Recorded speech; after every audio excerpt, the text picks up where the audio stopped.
Hey everyone, Insanity here. I've completed Twisted Metal Black with every character again, this time under the Flatline mod, and now it's time to give my thoughts on the game.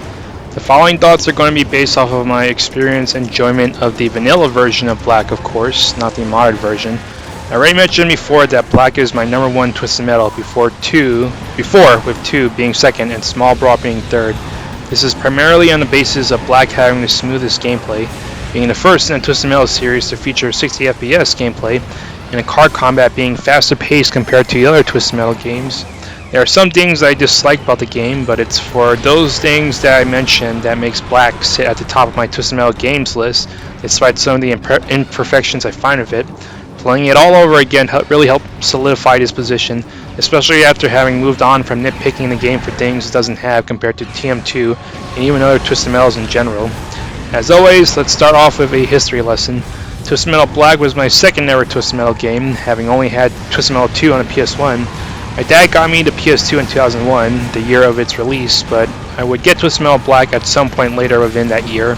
I'm pretty sure my launch PS2 games were something like ATV Off-Road Fury and Star Wars Super Bombad Racing. Although I'm already familiar with looking up gaming sites previously like GameFAQs and GameSpot and IGN, I still was fairly new to the idea of looking up things like upcoming games and new releases. I don't think I was actually aware of Twisted Metal Black being a thing until I got the game, making it the one and only time I was not aware of a Twisted Metal game before I get my hands on it. A lost start in gaming now these days is a game manual. When I got Twisted Metal Black, it was the first time I ever got a complete physical copy of a Twisted Metal game of everything, the physical case, the instruction manual, and of course the game disc. Remember, when I had Twisted Metal 2, I only had the game disc. If I had the manual, I would have gotten a basic grasp of things like controls, weapons, energy moves, and gameplay concepts before I ever turned to websites on the internet to learn more information about the game. And Black, being my first complete Twisted Metal copy, I was very absorbed in reading the game manual. That the game was literally and figuratively darker than the previous Twisted Metals I was exposed to, as evident by by the name, as well as the art style, didn't really register in my mind. I was thinking at the time, hey, it's a new Twisted Metal game on the PS2.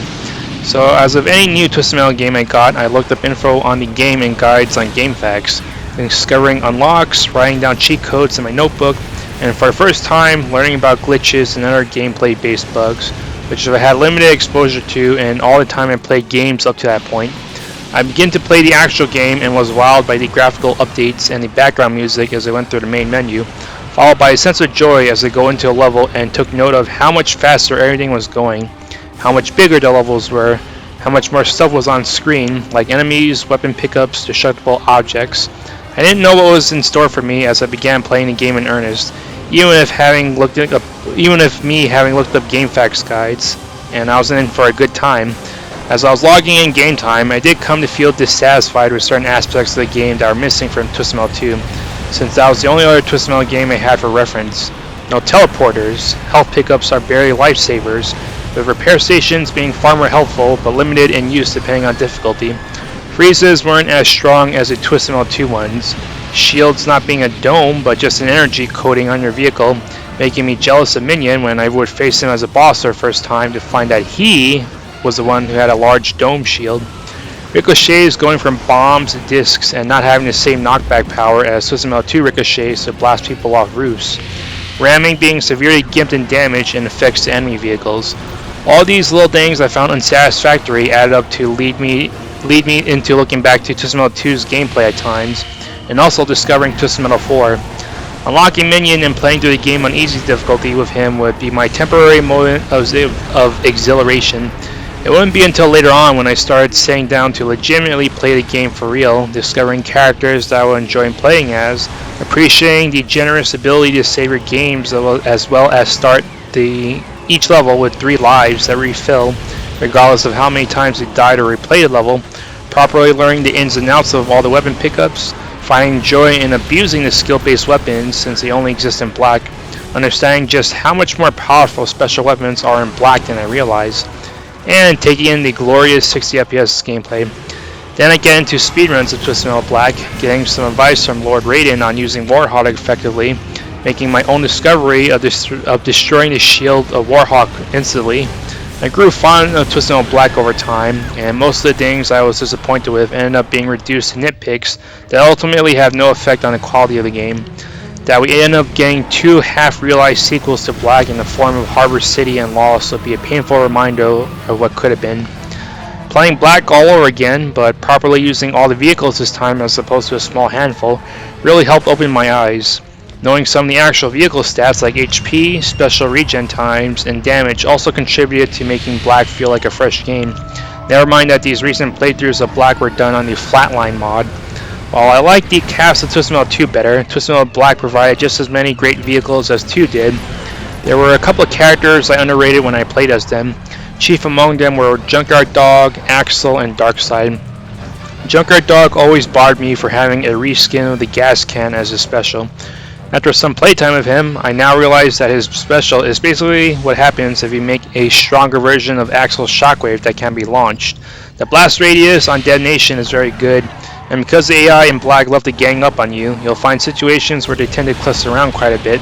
This makes Junkyard Dog's special very valuable, especially with the additional realization that a vehicle that gets launched into the air can't do anything, and JD's special comes out very quickly and can be spammed in such a way to make the enemy AI's life a living hell. All this contributed to making JD much better than I previously thought. I also remember having a small conversation with someone about Axel. My initial impression of Axel was that he was too weak, especially when compared to Twisted Metal 2 Axel, who had ramming power to supplement his shockwave for a double whammy. That person told me I should probably rethink Axel, because the fact of the matter is, his special is effectively a guaranteed hit for something that has a 360 coverage, does not require aiming, and is more of an explosion than an actual shockwave, which means that if it were an actual shockwave, it could be jumped over, which it cannot. And this is true of all shockwave-based specials until Twisted Metal 2012 properly designed them as shockwaves so that they can be jumped over. His secondary special has some flaws, but it's also basically an instant big damage ram. The instant the wheels touch an enemy that isn't immune to it, like Manslaughter or Minion. This gives Axel more versatility than I have thought previously. His shockwave also deceptively has more range than the outer edge of the visual behind it suggests. And lastly, Black is the official start of making Darkseid Onward a ram-based specialization vehicle. Twisted Metal 1 Darkseid could be considered a ramming vehicle due to how lame the special was on it, but it's still a projectile-based special, and Twisted Metal 3 Darkseid is a melee hybrid, but in a game that greatly downplayed ramming. There are some pretty glaring flaws of Darkseid's special, such as the fact that it doesn't do damage if you use it too close to an enemy, the overall system changes that nerf general vehicle ramming with cooldowns to prevent Twisted Metal 2 Axel-style crush fests, and a screen blur on Darkseid's special can be distracting when you're trying to shoot for an enemy. But getting T-slides and ramming bonuses on Darkseid's special for huge damage makes it one of the most satisfying specials to use if you can pull it off, especially if used as a finishing blow.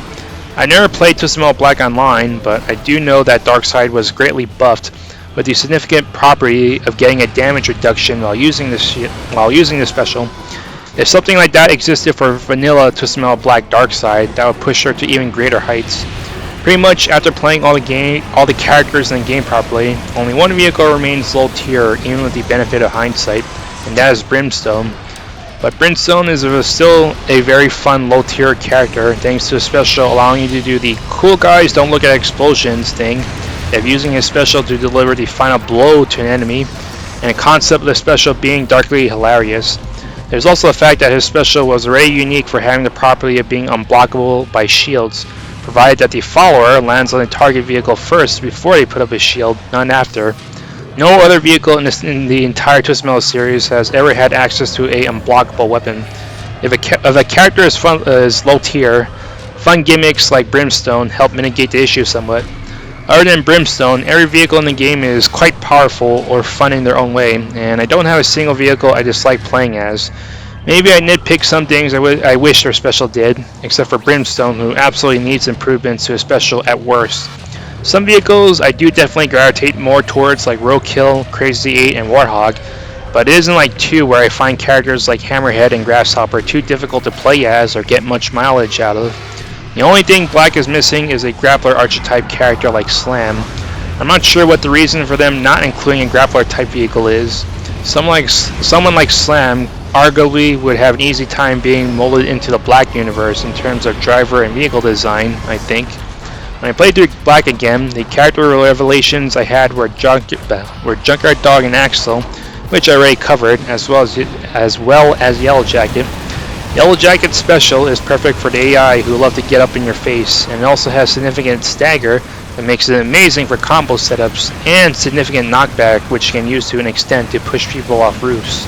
Since being able to switch to and fire other weapons while a special is going off isn't a thing apart from Warthog, Yellow Jacket is about the closest character to Twisted Metal 2's gameplay design in Twisted Metal Black. He shot up my list of character favorites along with Roadkill, Crazy 8, Warthog, and Minion after replaying Black.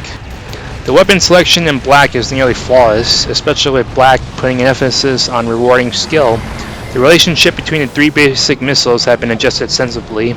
Fire missiles still retain their limited homing, but do more damage than homing missiles and have a faster travel speed, while homing missiles still retain their immense tracking capabilities to the point of almost feeling undodgeable in Twisted Metal Black, but they do less damage and they travel slowly. In the previous Twisted Metal games, homing missiles were undeniably better than fire missiles in every way, that the only reason you pick up fire missiles is because you needed whatever weapon you can get your hands on. Black made weapon pickups more abundant, so homing missiles had to be toned down in a way that makes sense, and I think they nailed it here. Power missiles still retain their good damage with no homing traits, but the knockback on them can lead to power missiles potentially starting up combos, making them more rewarding on hit beyond just dealing more damage than fire or homing missiles. Beyond this, the rest of the weapons all have skill components to them. The most obvious ones are the literally named skill-based weapons. Apart from Izumi, both the Satellite and Reticle are very fun high damage weapons that enable you to deal 50% plus HP to any vehicle in the game who is not minion. Then you have the gas can, which doubles as a replacement for napalm and remote bomb from the previous Twisted Metal games and has varying damage potential depending on how you use it, and ricochet discs in place of ricochet bombs, which deal more damage if you get hit on an enemy from bouncing one off the wall. The nearly flawless part comes from the fact that gas cans don't do the remote bomb function well, since you have to use a clunky command input that's more suited for energy moves, and you have to babysit the drop gas can for it to do any real damage, which is counterproductive in a game as fast-paced as Twisted Metal Black. Plus, Zoomies, which aren't really skill-based since they're mainly fire and forget weapons that rarely will do much damage on mobile enemies. There's also environmental weapons and machine gun upgrades. While I will give them props for having a little more than half of the standard story mode playable levels feature an EMV weapon, the EMV weapons are either a lightning or a missile barrage, and that's it. No variety. Small Brawl did EMV weapons way better than Black. Machine upgrades are cool, but a limit of 60 feels rather arbitrary, especially once head-on rolled around with a full-time upgraded gun and 2012, which gave a ton more upgraded machine gun bullets to work with. The move towards rewarding you for skillful usage of weapons while making vehicle special weapons powerful is emblematic of Twisted Metal Black's game design, which is wonderful. I also enjoyed Black's unlock system. Finding secrets and levels to encourage exploration was something already done by Twisted Metal 2, but Black translates those from codes to pickup icons, and these provide permanent unlocks from characters to levels. Plus, Black was the first to reward you for completing a game of every character, which unlocks Minion, an aspect that was repeated only once more with Small Brawl. Then there's the levels that you unlock by going into endurance mode and getting a certain amount of kills in certain levels.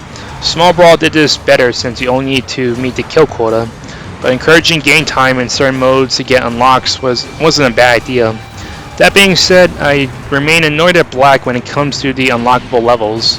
Some of the levels that you already play in during story mode must be unlocked for some reason. Plus, some of the unlockable levels are just smaller sectioned off areas of existing levels instead of being completely unique, and some of the unlockable levels can't be played in a single player environment for no reason other than we won't let you. Power Plant is a multiplayer exclusive level, and it is one of my favorite levels. Nothing about this level suggests any reason to make it exclusive to multiplayer. It is fairly wide open, decently sized without being too big or small, and has enough room to allow for battle against AI enemies. You can do 8 enemy deathmatch in Driving Movie, but 8 enemy Power Plant is too problematic. Apart from 2, no other Twisted Metal game featured arbitrary restrictions on levels that exist outside of tournament or story mode context. You unlock it, you can play it, regardless of single or multiplayer. This is less of an issue thanks to emulator codes that allow you to access those levels in a single player environment, but it's so annoying that these restrictions exist at all. Even for levels that are designed for multiplayer could, because of how claustrophobic they are, like Prison Ship, can be solved by just having fewer AI allowed on the map to make it reasonable for a single player environment. There's still some things I disliked about Black. The first one is that jumps are too pitiful. They barely give any height, making you unable to jump over weapons or enemy vehicles, so their energy cost is not justified. Their main use is as a utility for things like grabbing unlock icons, as well as triggering the secret heals on certain maps. I do like that they use a simpler command, which turned out to be taken from Rogue Trip. God, I am getting tongue-tied right now. But otherwise, their implementation in Black leaves a lot to be desired. I also am not fond of Black's freezes nerfing the damage of a weapon hit to a target in a frozen state, in addition to vehicles leaping while frozen. Despite having an easier command to execute freezes, as well as having a reasonably fast travel speed like 3 or 4, as opposed to 2 slow freezes, they still have limited tracking ability, coupled with the fast-paced nature of Black. Landing a freeze is difficult, and getting a pitiful payoff when you hit a frozen target doesn't make sense. Vehicles sleeping while frozen also is annoying when trying to do things like push them off to their deaths on certain levels, like the bridge on Highway Loop and skyscrapers. I get why they nerf freezes given the general insanity that is getting freezed unlocked by the enemy from previous Twisted Metals, but having Twisted Metal 1's freeze breaking plus most weapons breaking a frozen target out of the ice immediately upon hit is already enough of a balancing factor. Black has issues of registering energy move inputs, particularly shields. If you've seen some of my recent gameplay, you'll probably have noticed me dying to minion because I look like a deer in the headlights. I was rapidly hitting the command for shield since I clearly had the energy to do so, but it would not trigger, so I was just stupidly staring at minion and waiting for him to wipe out my HP for my stupidity.